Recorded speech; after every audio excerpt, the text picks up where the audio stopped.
तीन तलाक इस देश में 22 अगस्त 2017 से अवैध हो चुका है और अब मोदी सरकार ने एक साथ तीन तलाक को अपराध घोषित कर दिया है। सुप्रीम कोर्ट की संविधान पीठ ने एक साथ तीन तलाक यानी तलाक के बिद्दत को असंवैधानिक बताया था। सुप्रीम कोर्ट ने कहा था कि एक साथ तीन तलाक से मुस्लिम महिलाओं के संवैधानिक अधिकारों का हनन होता है। कोर्ट ने तीन तलाक के खिलाफ कानून बनाने का फैसला सरकार पर छोड़ा था। बीते 9 महीनों से मोदी सरकार मुस्लिम महिला विवाह अधिकार संरक्षण बिल पास कराने की कोशिश कर रही थी। लोकसभा में यह बिल 28 दिसंबर को ही पास हो गया था, लेकिन राज्यसभा में बिल अटका हुआ था। अब तीन तलाक के खिलाफ कानून को अध्यादेश के जरिए लागू किया जा रहा है। अध्यादेश को मोदी कैबिनेट ने आज मंजूरी दे दी।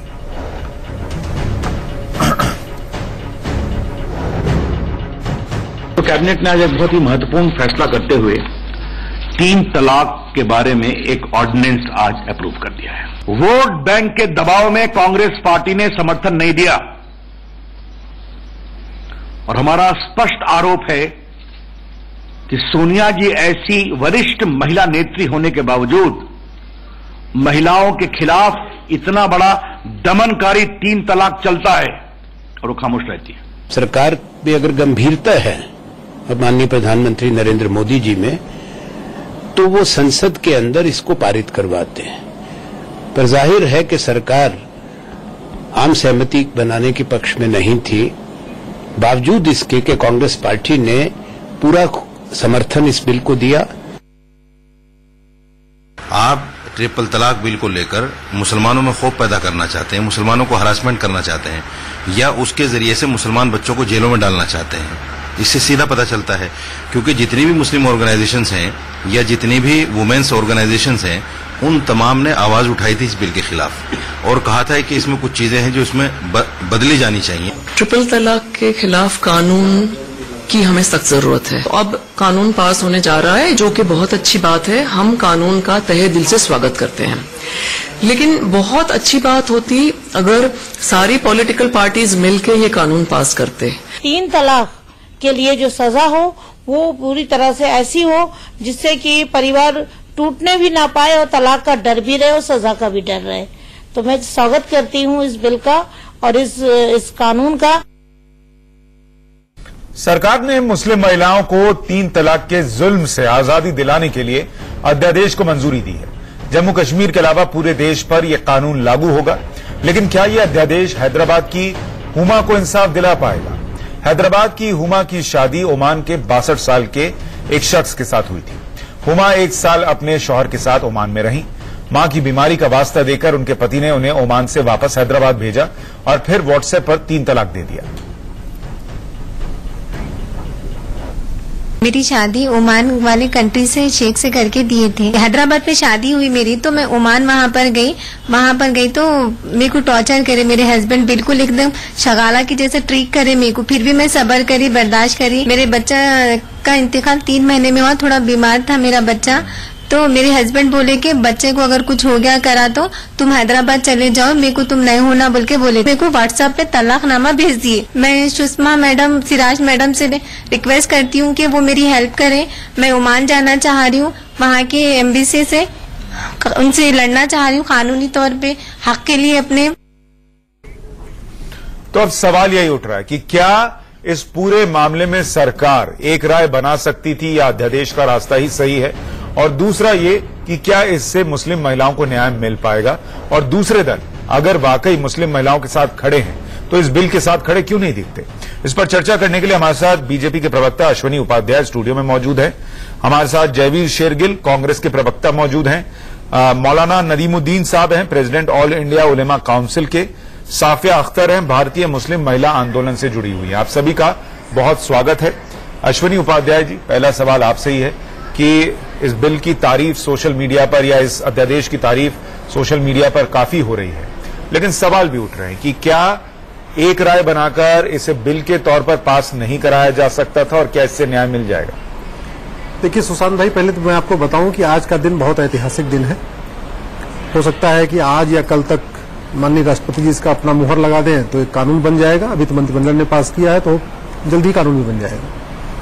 आप जरा सोचिए, जब हमारे संविधान निर्माताओं ने संविधान बनाया था भारत का, तो ये सोच के बनाया था कि ये सबके लिए लागू होगा। हिंदू, मुसलमान, सिख, ईसाई, महिला, पुरुष सबके लिए बराबर लागू होगा। 70 साल बीत गए, लेकिन बराबरी का अधिकार आज तक मुस्लिम बहनों को नहीं मिला। आज उसमें एक कदम है। मैं ये नहीं कहता हूं आज पूरी तरीके से उनको बराबरी मिल गया, ठीक है, लेकिन ये पहला कदम है कि उनको अब थोड़ा जो डर का माहौल था, जो उनका साया था कि सुबह अगर देर सो उठी तो तलाक मिल सकता है। आप ये कह रहे हैं कि ये पहला कदम है। सर, मैं आपको माफी के साथ रोक रहा हूं क्योंकि हम एक छोटे से, तो सरकार ने एक बार फिर से इच्छा शक्ति दिखाई है अध्यादेश लाकर 3 तलाक पर। क्या बाकी दल ये इच्छा शक्ति नहीं दिखा सकते? अगर विरोध है तो फिर अध्यादेश का रास्ता क्या अपनाना सही है और क्या इससे मुस्लिम महिलाओं को न्याय मिल जाएगा? इस पर चर्चा करने के लिए हमारे साथ अश्वनी उपाध्याय बीजेपी से, जयवीर शेरगिल कांग्रेस से, मौलाना नदीमुद्दीन साहब प्रेसिडेंट हैं ऑल इंडिया उलेमा काउंसिल के, इशरत जहां ट्रिपल तलाक की विक्टिम हैं और साफिया अख्तर भारतीय मुस्लिम महिला आंदोलन से जुड़ी हुई हैं। अश्वनी जी, ब्रेक पर जाने से पहले आप बात रख रहे थे कि क्या रास्ता नहीं हो सकता था कि सब दल जब एक हो जाएं तब बिल लाया जाए और क्या न्याय मिल जाएगा? देखिए सुशांत जी, पहली बात तो मैं आपको बताऊं कि भारत चलता है संविधान से, न वेद से, न पुराण से, न बाइबल से, न कुरान से, ये चलता है संविधान से। और इस संविधान में हमारे संविधान निर्माताओं ने सबको बराबरी का दर्जा दिया, हिंदू, मुस्लिम, महिला, पुरुष सबको बराबरी का दर्जा। लेकिन दुर्भाग्यवश वोट बैंक पॉलिटिक्स के कारण 70 साल के बाद महिलाओं को बराबरी का दर्जा नहीं मिला, मुस्लिम महिलाओं को। आज मुझे लगता है कि ऐतिहासिक दिन है, शुरुआत है। मैं ये नहीं कहूंगा कि मुस्लिम बहनों को सारा का सारा बराबरी का दर्जा आज मिल गया है, लेकिन हां, आज एक अच्छी शुरुआत हो गई है और आशा करते हैं कि जो और इनके बाकी विषय हैं, सक्सेशन के, इनहेरिटेंस के, एडॉप्शन के, उन विषयों पे भी जल्दी किया जाएगा। अध्यादेश के रास्ते से कितनी देर तक चलिएगा? आप 6 महीने बाद फिर आपको इसको या तो रिन्यू करना पड़ेगा या कभी ना कभी तो कानून लाना पड़ेगा, और जब कानून लाने की बात होगी तो उन्हीं दलों को मनाना होगा जिनका अभी आपको विरोध झेलना पड़ रहा है। तो वो मनाने की पहल क्यों नहीं? और क्या कभी आपने ऑल पार्टी मीटिंग बुलाई कि इसका मसले का हल निकालिए और इसको कीजिए? सुशांत जी, हमारे वित्त मंत्री, हमारे कानून मंत्री और हमारे और भी संसदीय कार्य मंत्री सब पार्टियों से मिले, और एक बार नहीं, किसी से 2 बार मिले, किसी से 5 बार मिले, और सब बंद कमरे में कहते भी है बहुत जरूरी है। सब कहते हैं मैं मुस्लिम महिलाओं के साथ बहुत बड़ा अन्याय हो रहा है। वो हमेशा डर के साए में जीती हैं, लेकिन जैसे पार्टी में आती हैं, जैसे वो चूंकि पार्टी आलाकमान का उनको जो है आदेश नहीं मिलता, और फिर उनको लगता है कि नहीं, हमको तो जो है कट्टरपंथियों का वोट चाहिए। ठीक है, ये दुर्भाग्य है। जयवीर शेरगिल जुड़ गए, जरा उनसे पूछ लें। शेरगिल साहब, सरकार को अध्यादेश का रास्ता क्यों अपनाना पड़ रहा है उस बिल को लेकर, जिसको आप कहते हैं कि आप भी उसमें साथ खड़े हैं? तो फिर ये अध्यादेश का रास्ता क्यों, बिल का रास्ता क्यों नहीं, पुख्ता कानून क्यों नहीं, महिलाओं को पुख्ता न्याय क्यों ना मिले?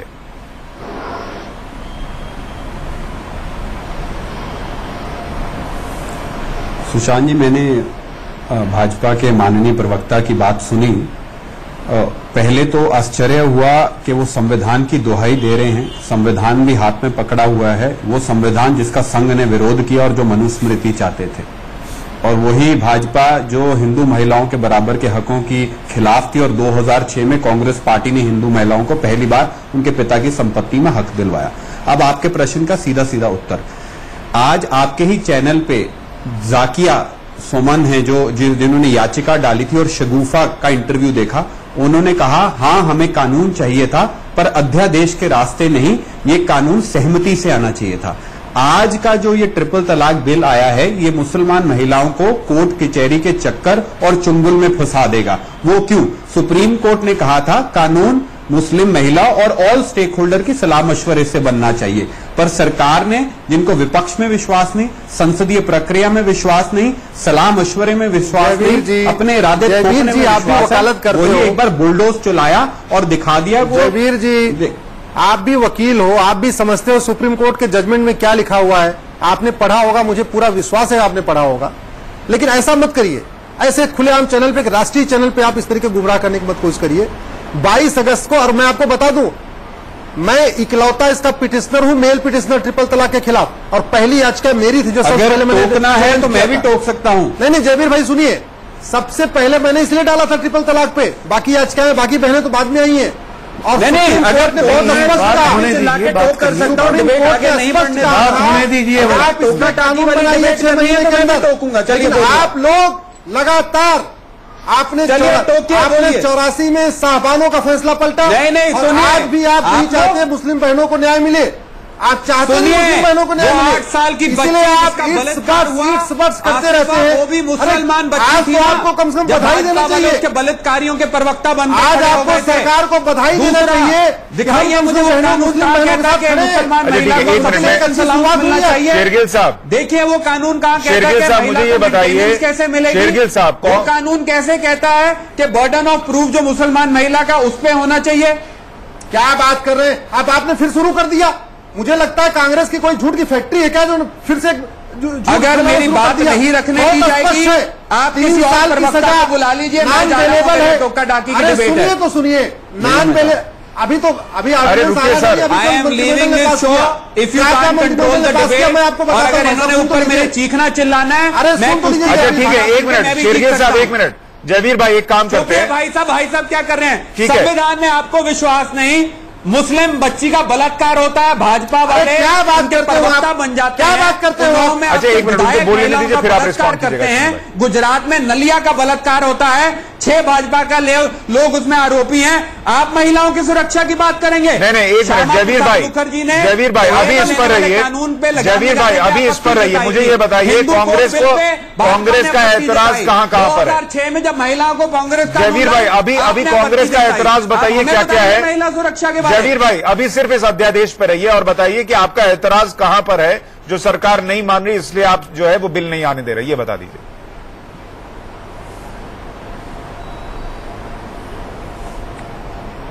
अगर ये डिबेट बिना कबड्डी के मैच की तरह चलेगी तो मैं 3 स्पष्ट बातें कहना चाहता हूं। पहली ऑब्जेक्शन, जब ये कानून बिल लोकसभा में पारित हो गया था, सरकार को राज्यसभा लाने में क्या झिझक थी? झिझक थी क्योंकि ये किसी भी का सुझाव नहीं चाहते। सुझाव नंबर 1, शगुफा जो लड़ाई लड़ रही है उसने कहा मुझे 1 साल से कोर्ट कचहरी के धक्के खा रही हूं 22 अगस्त 2017 के जजमेंट के बाद, क्योंकि कानून में कोई साफ लिखा नहीं हुआ, मुझे मेरे पैसे, मेरा खर्चा कैसे मिलेगा। तो सब्सटेंशियल अलाउंस की परिभाषा क्या होनी चाहिए, कानून में नहीं लिखा।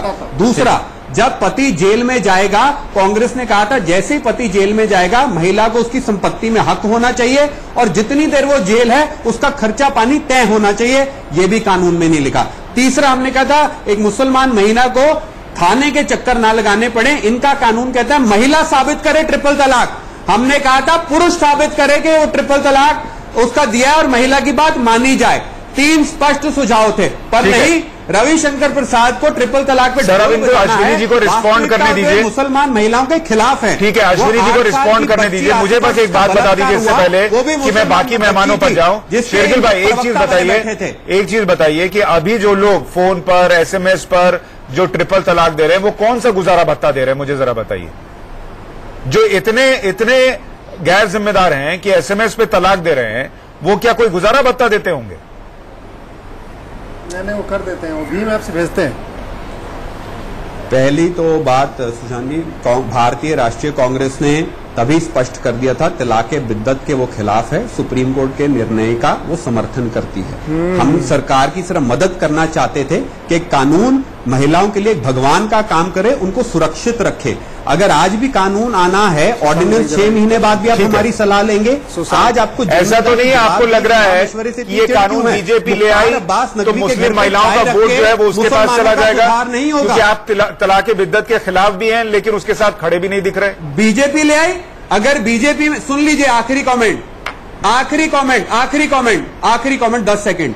26 मई 2014 को सरकार आती है, 22 अगस्त 2017 तक कानून क्यों नहीं लाई? कानून लाई क्योंकि सुप्रीम कोर्ट ने कहा कानून लाओ, आदेश से। सुप्रीम कोर्ट भाजपा अपनी महिला विरोधी सुप्रीम कोर्ट की सरकारें कितना मानती हैं सर? सुप्रीम कोर्ट तो कहती रह गई आपके जमाने में कि ब्लैक मनी पर SIT बनाइए, कहां बना? वो तो मोदी सरकार के वक्त बना। तो सुप्रीम कोर्ट की अनदेखी करनी होती तो सरकारें कर देती हैं। ठीक है, मैं बाकी मेहमानों पर जाना चाहता हूं सर।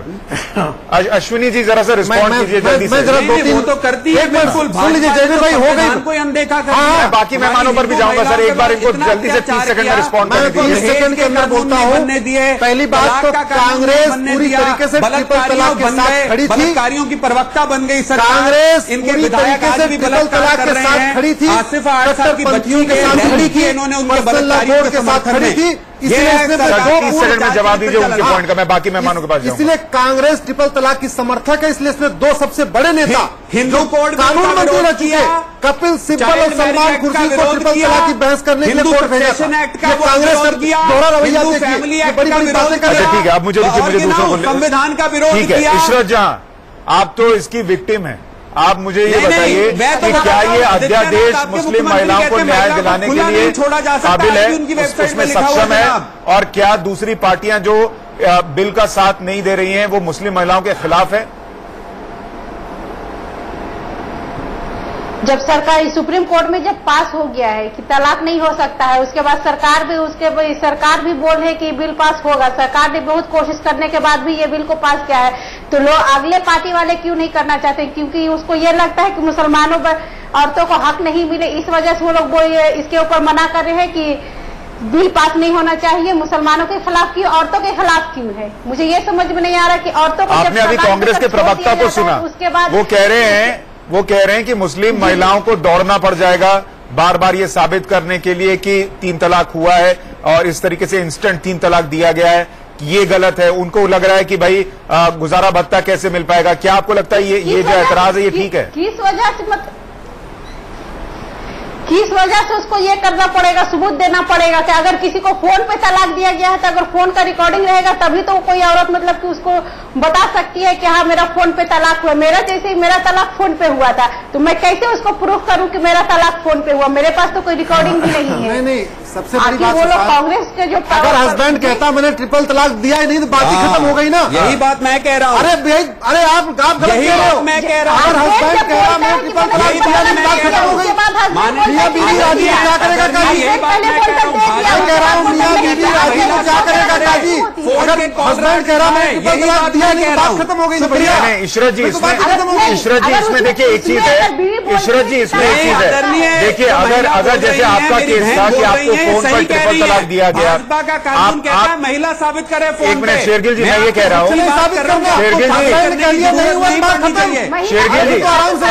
अश्विनी जी ये कह रहे हैं, इशरत जी मेरी बात सुनिए, आप कह रही है कि आपको फोन पे ट्रिपल तलाक दिया गया था, अगर आप पुलिस के पास गई और हस्बैंड कहता है मैंने फोन पे ट्रिपल तलाक दिया ही नहीं तो मामला ही खत्म, क्योंकि ट्रिपल तलाक तो वो कह रहा है दिया ही नहीं, और अगर दिया है और वो कबूल कर लेता है तो फिर सबूत क्या पेश करना? बस बड़ी सीधी सी बात है। वो पहले उसने कबूल किया कि मैंने उसको तलाक दिया है, उसके लिए मेरे पास प्रूफ भी है। जब ये जजमेंट निकल गया, जजमेंट निकलने के बाद वो इनकार हो गया कि मैंने तलाक नहीं दिया। ठीक है, तो आप ये कह रही है ये दिक्कत आ सकती है, इसका जवाब अश्विनी उपाध्याय देंगे। साफिया बिल्कुल यही दिक्कत है इस कानून में, अध्यादेश रास्ता हो सकता है? मुझे भी बोलने दीजिए। आ रहा हूं सर, आ रहा हूं आपके पास भी, मुझे बोलने दीजिए। आ रहा हूं सर, आपके पास भी आ रहा हूं। पैनल में है, उनको खामोश कर दीजिए तो फिर मैं कुछ बोल सकती हूं। जी बोलिए साफिया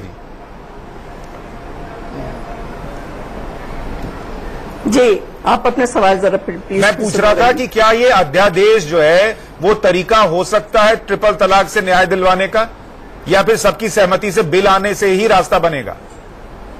जी बिल्कुल बिल्कुल। जी देखिए, अभी जो अध्यादेश जारी हुआ है उससे हम बिल्कुल खुश हैं, क्योंकि बहुत सी हमारी मुस्लिम बहनें हैं जिनमें खुशी की लहर दौड़ गई है इस अध्यादेश के बाद। सबसे पहली बात तो ये है कि हमारे अभी इन्होंने कहा, जो हमारे कांग्रेस के भाई बैठे हुए हैं, उन्होंने ये कहा है कि औरतों को कोर्ट के चक्कर लगाना पड़ेंगे। तो मेरा अपने भाई से ये सवाल है, उन्होंने ये कहा कि जकिया वगैरह ने तो बाद में 3 तलाक के खिलाफ आवाज उठाई थी, अब पहला केस में लेके गया था, तो आपने आज तक इसके लिए आवाज क्यों नहीं उठाई कि इस तरह की तलाक को खत्म किया जाए? अब जब औरतों ने इस बात की इसको आवाज उठाई है और आप समर्थक भी हैं कि 3 तलाक बंद होनी चाहिए, तो फिर आप क्यों फेवर नहीं कर रहे? आपके पार्टी ने क्यों ये कह दिया कि नहीं ये बिल पास नहीं हो सकता? और अगर देखिए, हमारा ताल्लुक न कांग्रेस पार्टी से है और न ही बीजेपी पार्टी से है, हम किसी के समर्थक नहीं है, लेकिन हम एक खुली हुई बात, बिल्कुल साफ बात कह रहे हैं कि अगर ये बिल पास हो जाता है तो ये औरतों के हुकूक की, उनके डिग्निटी की, उनके राइट का सवाल है जो उनको मिल जाएगा। और जैसा कि हमारे अश्विनी भाई ने कहा था कि कॉन्स्टिट्यूशन बराबरी का हक देता है, तो जिस तरह कॉन्स्टिट्यूशन बराबरी का हक देता है, उसी तरह हमारा कुरान, जिसको हम मानते हैं, वो कुरान भी बराबरी का हक देता है। तो तलाक को हम मना नहीं कर रहे कि तलाक ना हो, तलाक हो, लेकिन उस तरीके से हो जो तरीका कुरान में दिया गया है। तलाक से किसी को एतराज नहीं है, और जो दोनों पक्ष तैयार हैं तो तलाक होना चाहिए, लेकिन जो तरीका है कुरान में भी जो तरीका है उसके तरीके से होना चाहिए। जबीर भाई आपके पास आऊंगा, पहले एक रिएक्शन मौलाना नदीमुद्दीन का ले लूं। मौलाना साहब, आपके हिसाब से क्या ये उचित हो रहा है और क्या इससे मुस्लिम महिलाओं को न्याय मिल पाएगा? आपके पास आऊंगा, पहले एक रिएक्शन मौलाना नदीमुद्दीन का ले लूं। मौलाना साहब, आपके हिसाब से क्या ये उचित हो रहा है और क्या इससे मुस्लिम महिलाओं को न्याय मिल पाएगा?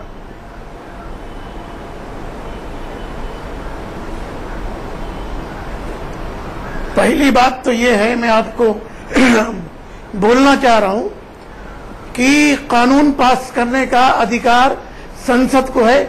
ऑर्डिनेंस ला करके मसले का हल नहीं किया जा सकता है। आज ये भाजपा के प्रवक्ता कहते हैं मुस्लिम महिलाओं करते हैं, मैं कहता हूं रेपिस्टों के साथ खड़ी होने वाली पार्टी, कठुआ में खड़ी होने वाली पार्टी, उन्नाव में खड़ी होने वाली पार्टी, मुसलमानों को टारगेट करने वाली पार्टी, जाकिया जाफरी को इंसाफ नहीं देने वाली पार्टी, हाँ नजीब की मां को इंसाफ नहीं देने वाली पार्टी, ये कहेगी सच्चाई चुभ रही है ना, मौलाना चुभ रही है ना बात। केवल वही विरोध कर रहा है जिसको हलाला पसंद है, आप केवल हलालाबाज लोग इसका विरोध कर रहे हैं और कोई विरोध नहीं कर रहा है, टारगेट कर रहे हैं। आज पूरे देश में खुशी का माहौल है, अधिकार नहीं दे रहे हैं, मुस्लिम धर्मगुरु इसका रक्षा बना रहे हैं, केवल वो लोग विरोध कर रहे हैं जो हलाला के जन्म की थी। क्या खुशी का माहौल है? जो 8 साल की आसिफा कश्मीर में जिसका बलात्कार हुआ, उनके दरिंदों को बचाने वाली कौन सी पार्टी थी? मुस्लिम। अरे भाई, मुझे समझ में नहीं आ रहा है, न्याय नहीं दे रहा। हलाला से क्यों लगाओ, बलात्कार हलाला से क्यों लगाओ? के लिए राजनीति लग रही है, हो गया हलाला कैसे होगा? हरियाणा में बलात्कारियों को कौन बचा रहा है? बलात्कारियों को कांग्रेस बचाती है, बलात्कार हुआ, बलात्कारियों को कांग्रेस बचाती है, हमारी सरकार कोई नहीं बचाती, हमारी सरकार सब बराबर है। भाजपा के अपराधी होता है, हमारे यहाँ अपराधी होता है। आज भी जयवीर जी और अश्विनी जी, मेरा रिक्वेस्ट है आप दोनों थोड़ा रुके तो मैं मौलाना साहब को सुनने का मौका मिले। असली चाल चरित्र चलन है। ठीक है जयवीर जी, थोड़ा सा रुकिए, हम लोग मुद्दे पे रहते हैं, आज हम ट्रिपल तलाक पर हैं। मौलाना साहब, आप एक बात कह रहे हैं कि ये टारगेट करने की कोशिश है। कितने लोग हैं, मुझे ये बताइए, कितने लोग हैं जो तलाक बिद्दत जो है उसके जरिए तलाक देते हैं? कुछ पॉइंट में होंगे, 0.4, 0.5%। तो उन लोगों के अलावा अगर पूरा मुस्लिम समाज कायदे से चल रहा है तो उन लोगों को टारगेट किया जा रहा है, मुस्लिम समाज को टारगेट थोड़ी किया जा रहा है। मुसलमानों में देखिए, मुसलमानों में 1% लोग भी नहीं है। ठीक है, पहले तो मुसलमानों में परेशान हो रहे हैं वाले कम हैं। अरे जब 1% भी नहीं तो आपको परेशान, आप तो ऐसे हंगामा कर रहे हैं जैसे लगता है सारे मुसलमान को तलाक देते हैं। मौलाना साहब, आप तो ऐसे परेशान लग रहे हैं जैसे लगता है सारे के सारे मुसलमान ट्रिपल तलाक देते हैं और उनके पास कोई काम नहीं है। अच्छा, एक बार उनको सुन लीजिए। सिविल मैटर में आप क्रिमिनल मैटर क्यों ला रहे हैं? अरे सर, जब 1% से कम है और डर पैदा करने के लिए कि वो 1% भी महिलाओं के साथ गलत नहीं करे तो फिर कानून आ रहा है, तो दिक्कत क्या है? नहीं जाता तो उस वक्त मौलाना साहब आप कहाँ चले जाते हैं? हाँ, इनको हलाला की चिंता खा रही है और कोई बात नहीं है कि तलाक देकर आप मुसलमानों में तलाक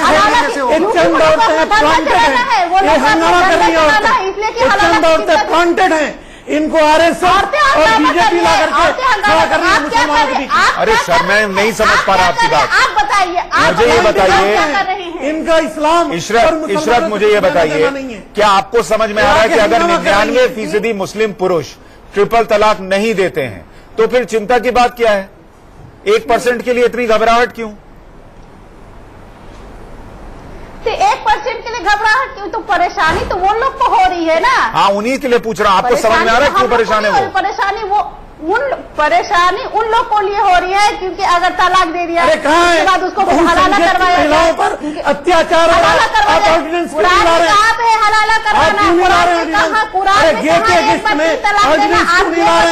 क्यों नहीं? आप लोग को तो अपना धंधा चलाना है, टोपी और दाढ़ी रख के। कौन कह रहा इस्लाम इल्लीगल कहता है? इस्लाम इल्लीगल कहता है। हमने कब कहा है कि वो जायज है? हम कह रहे हैं इल्लीगल है। हम भी कह रहे हैं कि अपराध है, कह रही है, हम भी कह रहे हैं कि नहीं देना चाहिए, कह रही है। कुछ लोग अपना जो हलाला का हमला है, औरतें क्या खिलाना है, औरतें क्या खिलाना है, जब चाहे उससे शादी कर ले, जब चाहे उसको मैं कह रहा हूँ कि एक आदमी को जब आप जेल में डाल देंगे तो उसका मेंटेनेंस कौन करेगा? मेंटेनेंस के लिए अभी कौन सा मेंटेनेंस दे रहे हैं और दूसरा मेंटेनेंस सीआरपीसी के तहत मिलेगा? अभी कौन सा मेंटेनेंस दे रहे हैं? आप दिलवाते हैं मेंटेनेंस?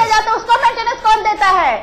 अभी जो तलाक हो रहा है 3 तलाक, उसमें कौन मेंटेनेंस देता है? भाजपा का संयंत्र है, भाजपा की साजिश है, भाजपा की साजिश से समझ में नहीं आ रहा। साफिया जी आपको जोड़ना चाहिए, भड़काया जा रहा है। साफिया जी बोलिए, साफिया जी आपको दीजिए साफिया जी।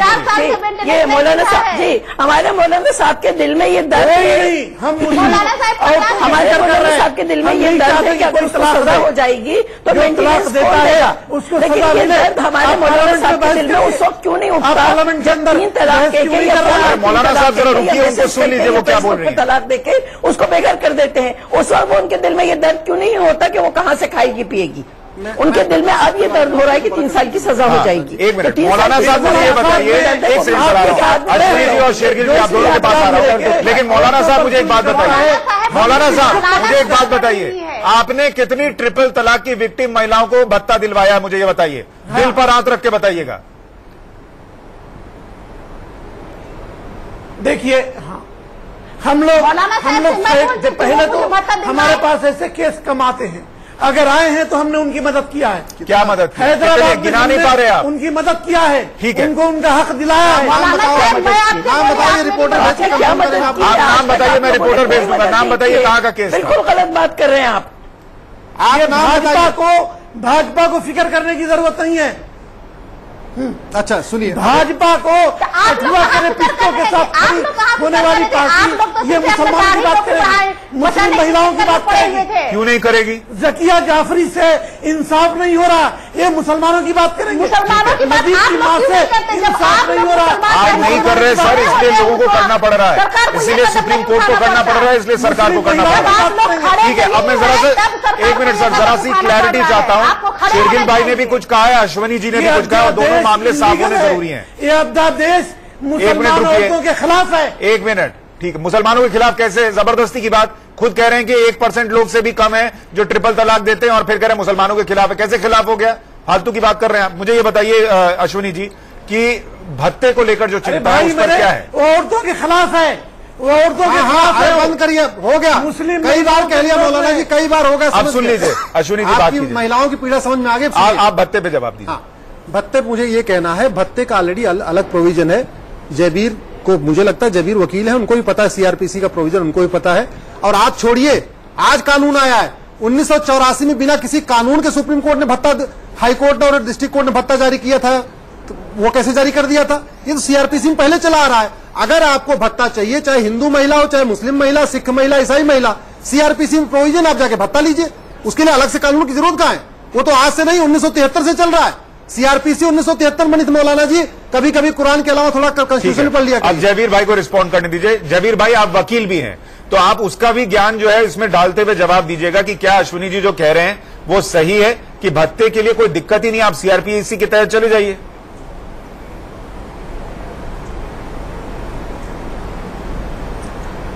अश्विनी जी मेरे बड़े हैं, निवेदन करूंगा कि मुझे टोके ना, मैंने इनको नहीं टोका। सबसे पहले 125 जो सीआरपीसी की जो धारा ये बता रहे हैं उसमें कहीं शब्द सब्सिस्टेंस अलाउंस नहीं लिखा हुआ। जो ये बिल पारित किया है या ऑर्डर सर अध्यादेश लाए हैं उसमें एक शब्द है सब्सिस्टेंस अलाउंस।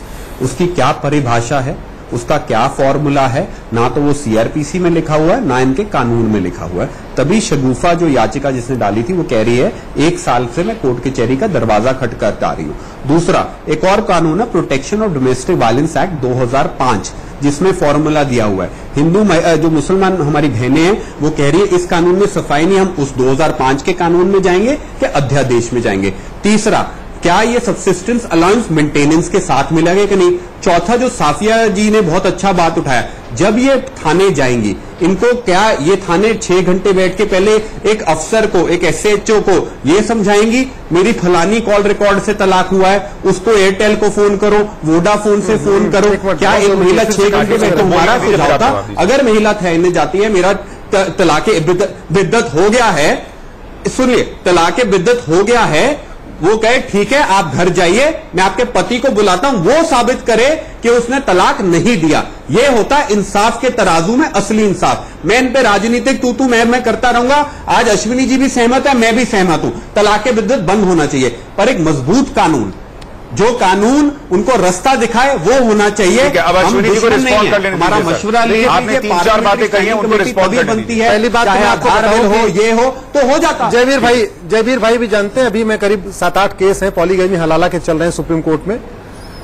मैं आपको बता दूं, पहली बात तो किसी बहन को, आपके राष्ट्रीय चैनल पर बता रहा हूं, किसी बहन को थाने जाने की जरूरत नहीं है। 100 नंबर डायल करना है, पुलिस घर आएगी, पुलिस शिकायत दर्ज करेगी। नंबर 2, अगर पुलिस के आते ही हस्बैंड ने बोला हमने तलाक दिया नहीं, तो बात खत्म, मियां बीबी राजी, क्या करेगा काजी। अगर फिर भी उस शौहर का दिमाग खराब है, अभी भी कहता नहीं मैं तो दिया है, पुलिस उसको ले जाएगी थाने। वहां अगर उसको अक्ल आ गई, उसने बोल दिया जी हमसे गलती हो गई, माफी दे दो, वापस घर आ जाएगा। उसके बाद आगे और उसका अभी वहां अक्ल ठिकाने नहीं आई, पुलिस उसको ले जाएगी मजिस्ट्रेट के सामने। मजिस्ट्रेट सामने अगर वो गिड़गिड़ाया, बोले भैया ऐसा माफी दे दो, पत्नी ने बोला हाँ साहब इनको माफ कर दो, वहां मामला खत्म हो गया, मियां बीबी राजी।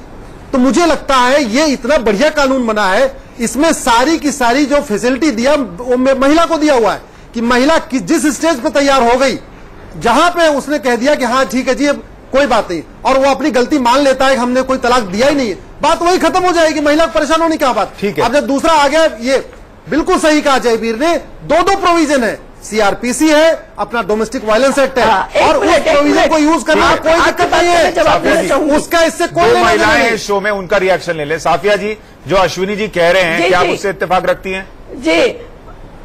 जी हमारे भाई ने कहा, जी हाँ जी, हमारे भाई ने कहा कि 100 नंबर डायल करे, 100 नंबर डायल करने पे पुलिस नहीं आती, कई लोग इस बात को आजमा चुके हैं। दूसरी बात उनका कहना यह है कि वो आएगा, लड़का आएगा थाने में और कहेगा कि निशा मैंने तलाक नहीं दी, और मियां बीवी राजी, तो क्या करेगा काजी। तो हम आपको बता दें कि हमारे सामने इस तरह के केसेस भी आए हैं कि थाने में उस आदमी ने ये कहा कि मैंने तलाक नहीं दी है, और थाने से बाहर निकल के वो बीवी को लात मार के कहता है कि जा तू, मैंने तुझे तलाक दे दी, मैं अब तुझे नहीं रखना चाहता।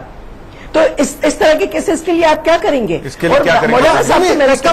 मैंने आपको क्या बताया, आज जो ये नौबत आई है, जो अब आज आपको ये लग रहा है कि औरतें कोर्ट के चक्कर लगाएंगी, और मैं समझ गया आपका सवाल लगाएंगी, आपने बिल्कुल वाजिब सवाल उठाया। अब वो बता रहे, सुन लीजिए साफिया जी, आपने बिल्कुल वाजिब सवाल उठाया, आपने बिल्कुल वाजिब सवाल उठाया, इसीलिए इसको नॉन बेलेबल बनाया हुआ है। उसको बेल तभी मिलेगी, उसको बेल तब मिलेगी मजिस्ट्रेट से जब बाकायदा वो अपनी पत्नी से गिड़गिड़ाएगा, पत्नी बोलेगी हाँ साहब इसको बेल दे दो, तब बेल मिलेगी, अदरवाइज नहीं मिलेगी। और अगर वो बाहर निकल के फिर से कहता है कि नहीं हम तो तलाक दे दिया, तो फिर से 100 नंबर फोन कर दे, कितना मिले, टोल फ्री नंबर है, वहीं का वहीं फोन करे, पुलिस पकड़ लेगी उसको। यही करती रहेगी, 100 नंबर पास होना चाहिए, बेल तब होगी जब महिला वो जेल में चला जाएगा, तो आपको 99% की फिक्र। ठीक है, इशरत कुछ कह रही है। इशरत आप क्या कह रही हैं, आप कहिए। ये हाँ जी, मैं अश्विनी जी की बात से मैं सहमत नहीं हूँ, क्योंकि वो बोल रहे हैं कि 100 नंबर डायल करे, 100 नंबर डायल करने से पुलिस घर पे नहीं आते हैं। अगर मैं चली जाती हूँ पुलिस स्टेशन, वहां पे मेरे शौहर अगर बोलते हैं मैंने इसको तलाक नहीं दिया, बाहर निकलकर बोलते हैं कि मैंने तुमको तलाक नहीं दिया, तो क्या मैं बार बार पुलिस स्टेशन जाऊंगी? पुलिस नहीं बहन जी, आप मानना नहीं, क्या खेला खेल रही उसको बेल तो मजिस्ट्रेट के पास जाना पड़ेगा, थाने से नहीं। मैंने तो एग्जाम्पल दिया आपको, दिक्कत है कानून। आप अपना FIR लॉन्च कराएंगी, उसके बाद उसको बेल तभी होगी जब पुलिस नॉन बेलेबल है, उसको बेल होगी मजिस्ट्रेट कोर्ट से जब आप लिख के देंगे। जयवीर भाई, तो जब आप लिख के देंगी तभी बेल मिलेगी, नहीं बेल नहीं मिलने वाली तब होगी जब महिला साबित कर पाएगी। महिला की शिकायत नहीं, वो ये पूछ रहे हैं अश्विनी जी, वो ये पूछ रहे हैं, मान लीजिए महिला से लिखवा लिया कि ठीक है हमारे बीच रजामंदी हो गई, और उसके बाद उसने कह दिया, उसको बेल मिल गई, उसके बाद उसने कहा कि नहीं मैं तुमको साथ नहीं रखूंगा, फिर क्या करेगी महिला? अरे उसके पास दुनिया भर का और भी सारे कानून है। क्या आपके पास आपका डोमेस्टिक एक्ट है, इसके अलावा आपने तो इस कानून से क्या फायदा हुआ जब उसको डोमेस्टिक एक्ट पे नहीं, इस कानून का फायदा ये हुआ कि वो अपनी घर में बनी रहेगी, उसको कोई निकाल नहीं सकता, उसको कोई हलाला के लिए कोई मजबूर नहीं कर सकता, वो उसकी लीगल पत्नी बनी रहेगी, वो उसके ऊपर केस दोबारा चलता रहेगा, वो उसको घर छोड़ने के लिए कह नहीं सकता, पुलिस उसको ले जाएगी, जेल में डालेगी। जयवीर भाई मुझे ये बताइए, बोल रहे हैं हाँ। मुझे तो घर छोड़ने के लिए भी कहा जा रहा है, मुझे तो घर छोड़ने के लिए भी कहा जा रहा है, मेरे हस्बैंड तो दूसरी शादी भी कर ली है। आप चिंता मत करिए बहन, उसी का इलाज हो रहा है, ये उसी का इलाज हुआ, इसीलिए तो आज मिर्ची लगी है मौलाना। हाथ में कानून है, हमारे बगल में मौलाना साहब को मिर्ची इसीलिए लग रही है। उसका जो आपकी समस्या है, जो आपने तकलीफ बताई है, ये उसी का इलाज है। FIR तभी दर्ज होगी जब महिला सबूत दे पाएगी। कोई सबूत की जरूरत नहीं है। हमारी बहनें आपके शो पे कह रही है, कोई सबूत की जरूरत नहीं है, उनकी शिकायत पर्याप्त है पुलिस वालों के। भैया दहेज जब शिकायत होती है, दहेज दिखाया जाता है, एक मिनट, 498 कैसे होता है? 498 में सबूत पति दे के पहले एक मिनट सुन लो भाई साहब, अभी तो कह रहा हूँ आप कंफ्यूज मत करिए सरकार के। एक मिनट सुनिए जयवीर, सुन लीजिए, आप गुमराह करने सुन लीजिए भाई साहब, आप जानबूझ के गुमराह कर रहे हैं, आप जानते हैं शो में वो भी सुनो। एक तो सुनिए ना, 498 में दहेज के मामले में क्या सबूत नहीं दिखाया जाता है? ले लो, कभी कोर्ट चल जाओ। महिला सुन लीजिए, आप गुमराह करने सुन लीजिए भाई साहब, आप जानबूझ के गुमराह कर रहे हैं, आप जानते हैं शो में वो भी सुनो। एक तो सुनिए ना, 498 में दहेज के मामले में क्या सबूत नहीं दिखाया जाता है? ले लो, कभी कोर्ट चल जाओ। महिला सीधे बोलती है हमसे गाड़ी मांगा शिकायत दर्ज होती है, महिला को ना देना सबूत दिखाते हैं क्या? सबूत दे के 498 में कोई सबूत नहीं चाहिए, वैसे इसमें भी कोई सबूत नहीं चाहिए। आप खामखा गुमराह कर रहे हैं। मेरी बात, महिला की शिकायत पर्याप्त है, महिला की या उसके पिता की, उसके भाई की या उसके किसी की बातें सुन लो। महिला का कोई भी रिलेटिव अगर FIR दर्ज करा देता है वो पर्याप्त है। मुस्लिम बहनें टीवी पे बोल रही हैं, उनकी बात सुनो। कोई सबूत की जरूरत क्यों नहीं है। पुलिस स्टेशन के चक्कर मारे? अच्छा जयवीर भाई मुझे एक बात बताइए, जयवीर भाई मुझे एक बात बताइए, बदल लो, झुक जाओ। जयवीर भाई मुझे एक बात बताइए, कांग्रेस के पास इस बात का क्या, कांग्रेस के पास इस बात का सुझाव क्या है कि जो ये बात उठ रही है कि मान लीजिए वहां पर समझौता हो गया, बाहर आकर हस्बैंड ने कहा कि नहीं भाई मैं तुम्हें साथ नहीं रखूंगा, तो इस बिल में क्या ऐसा डाला जाए कि ये स्थिति जो है इससे निपटा जा सके?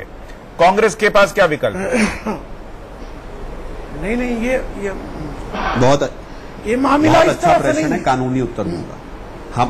हमने इसका सुझाव दिया था, अगर महिला थाने जाती है और वो कहती है कि मुझे तलाक़े बिद्दत के जरिए तलाक दे दिया है, तो वो घर जाए, पति को बुलाया जाए, उसको थाने में बंद किया जाए, जब तक वो सबूत नहीं दे देता नहीं मैंने तलाक नहीं किया। अगर वो सबूत देने में विफल हो जाता है तो उसको बंद करो, महिला को उसकी संपत्ति का बराबर हिस्सा दिखाओ, और जो भी मेंटेनेंस देती है जब तक केस चलता है उसके हाथ में मिलना चाहिए। उल्टा हो रहा है सर, ऐसे में इस कानून का गलत इस्तेमाल भी तो हो सकता है। थाने पे ये तो मौलाना साहब कहेंगे कि कांग्रेस साजिश कर रही है। मैं कहाँ जाऊँ? जयवीर आप क्या बात कर रहे हैं? 498 में कैसे FIR होता है आप बताइए जरा। जो दहेज के लिए या क्रुएल्टी के मामले में FIR होता है उसमें क्या सबूत देना पड़ता है क्या? अरे माता पिता ने कह दिया, लड़की के माता पिता या लड़की के भाई ने या लड़की ने कह दिया कि हाँ हमको परेशान किया, दहेज के लिए FIR हो जाता है। उसमें देना पड़ता है। आप अपना कानून नहीं पढ़ के आए। अरे पूछ रहा हूँ, 498 में गाड़ी और जीप लेकर थाने दिखाते हैं क्या? लिखा हुआ है ये गाड़ी मांग रहे, हमसे स्कूटर मांग रहे, ये लिखा हुआ है women has to give proof, burden of proof is on the woman, there is no presumption of triple talaq. अच्छा मौलाना साहब आप ये बताइए, आप कह रहे थे ये बीजेपी की साजिश है, कांग्रेस के प्रवक्ता कह रहे हैं कि वो जो शौहर है उसको सीधा थाने में जेल में डाल दीजिए और उससे बोलिए कि तुम प्रूव करो कि तुमने 3 तलाक नहीं दिया है। तो ये क्या कांग्रेस की साजिश हो जाएगी अगर ये शामिल कर लिया गया इस बिल में? तो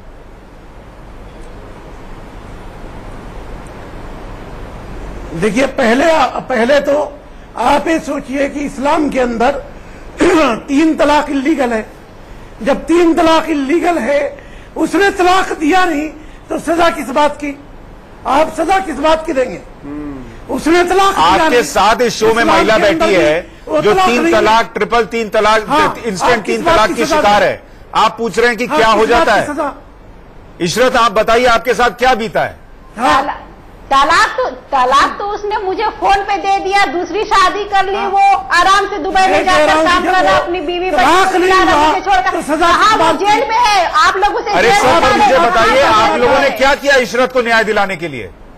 जब वो जेल में जाएगा, अगर इस्लाम में ट्रिपल तलाक गैर कानूनी है, आपने क्या किया? एक दिन आप लोग क्या किए उसके लिए? कहाँ मेरा खर्च दिया है? अभी तो वो जेल से बाहर है, 4 साल से मेरा खर्च वो नहीं दिया है, आप लोग दिलवाए मेरा खर्च। इस्लाम के अंदर नाजायज है। अरे तो इस्लाम के अंदर नाजायज का क्या करेगी वो?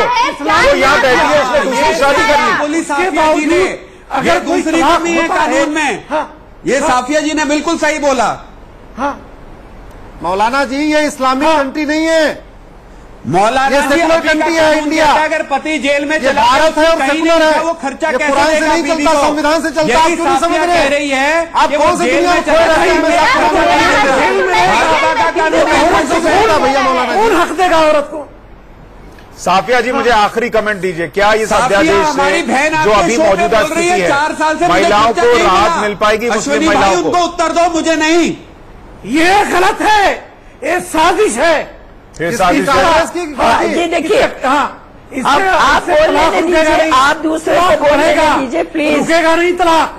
मैं कहता हूँ कि तलाक रुकने वाला नहीं है। दूसरे को भी बोलने जाओगे, हक नहीं दे रहे हैं। इसमें जो मुस्लिम तलाक को प्रोत्साहित करेंगे वो भी जेल जाएंगे। अगर जेल में चला जाएगा, मेंटेनेंस कौन देगा?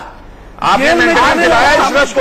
आपके बगल में इशरत बैठी है इस शो में, आपने इशरत को मेंटेनेंस दिला दिया क्या? उससे बेहतर वो जेल में जाए। इशरत आपको मेंटेनेंस मिलता है क्या? 4 साल से मेरे हस्बैंड मेरे 1 रुपया तक नहीं। आप बताइए, जो लोग मेंटेनेंस दिला रहे हैं, 4 साल में क्या मेंटेनेंस दिला पाए? नहीं देगा। ये औरतों को चक्कर लगाने पर मजबूर होना पड़ेगा। ये औरतों के साथ धोखा है। चलिए मेरे पास वक्त इतना था, लेकिन सच्चाई ये है कि महिलाओं के साथ खड़े होने को कोई तैयार नहीं था। एक अध्यादेश आ रहा है और अब इस अध्यादेश का असर क्या होता है, क्या वाकई महिलाओं को न्याय मिल पाता है या नहीं, ये देखना होगा। आप सभी का बहुत शुक्रिया इस महाबहस में, इस चर्चा में जुड़ने के लिए। हम एक छोटे से ब्रेक ले रहे हैं।